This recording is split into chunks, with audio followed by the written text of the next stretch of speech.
ये जुल्म मिटाने की जंग है।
बाबा के इस मिशन को बढ़ाने की जंग है।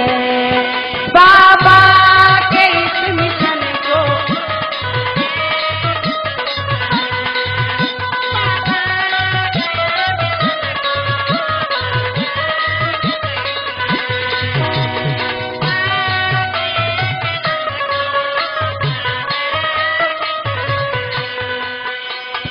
जालिम नहीं ये जुल्म मिटाने की जंग है।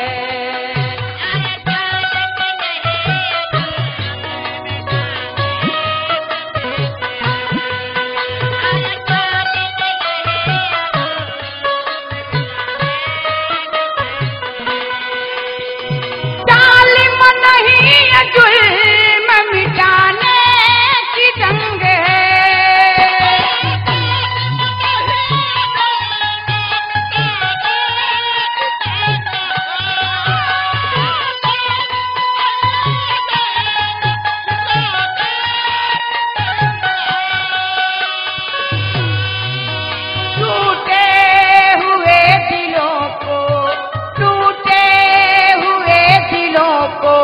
मिलाने की जंग है।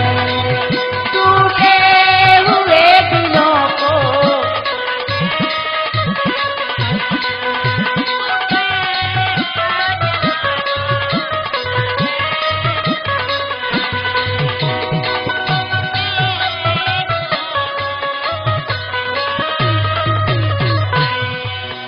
रोए ना एक नयन भी बाबा सोच थी।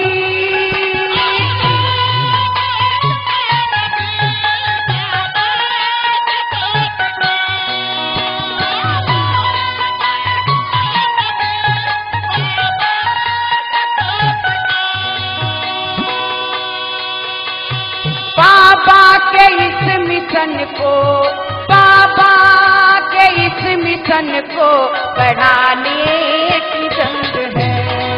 बाबा के इस मिशन को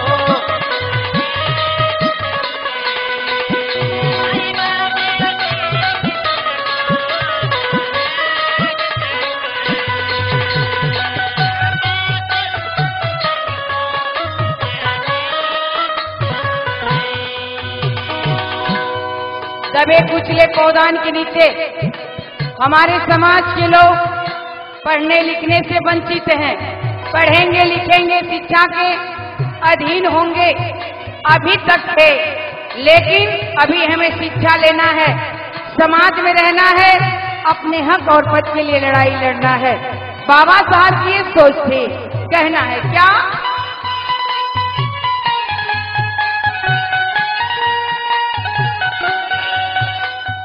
वंचित शोषित समाज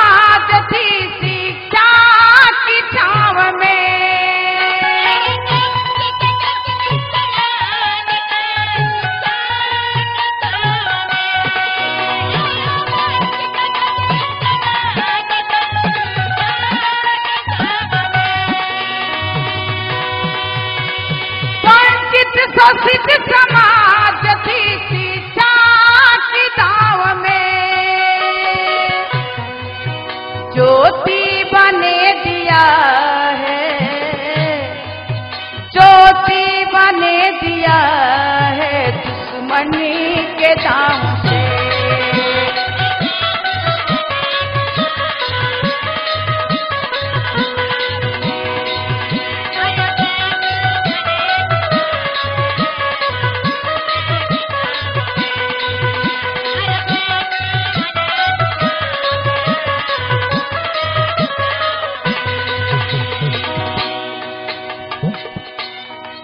साहू जी महाराज हमारे लिए, हमारे पूरे समाज के लिए किए क्या, महापुरुषों ने सोचा क्या, कहना है, संकेत है।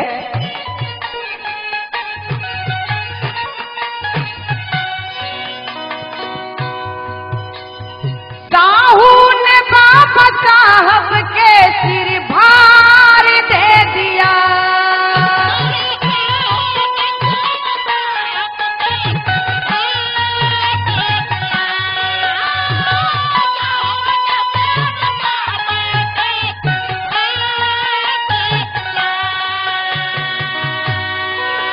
साहब के सिर भार दे दिया। साहब ने मिशन का बिड़ा स्वीकार कर लिया, साहब ने मिशन का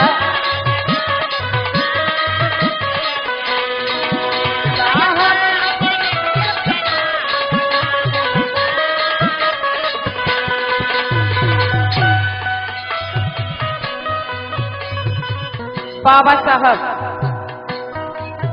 अपनी भागीदारी हम सब के लिए कितनी कठिनाइयों से चले, बड़े बड़े दुखों से झेले और चलते चलते हम सभी लोगों को उपदेश दिए। कहना है,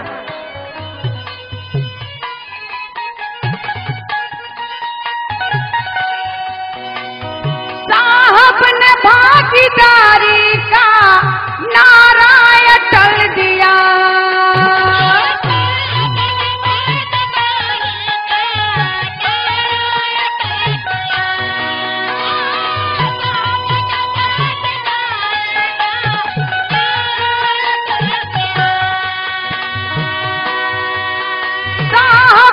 भागीदारी का नारा अटल दिया।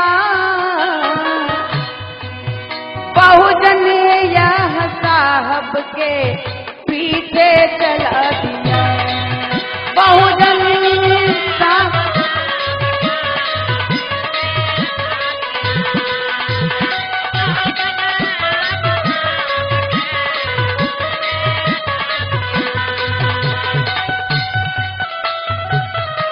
शिक्षा होगा तभी हम अपनी जागीर तक पहुंचेंगे, पढ़ेंगे लिखेंगे, संगठित बनेंगे, तभी हमारा हक मिलेगा।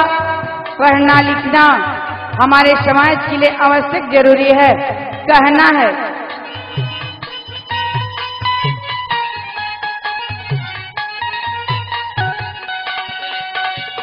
शिक्षा वो स्वाभिमान हक अपने के दावेदार,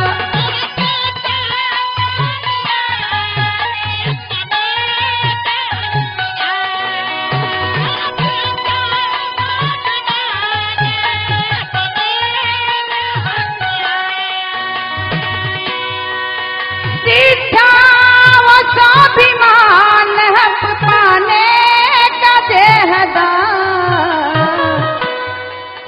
दुखियों के पैगाम मेरे साहब, दुखियों के पैगाम मेरे साहब को जिंदा दिया, दुखियों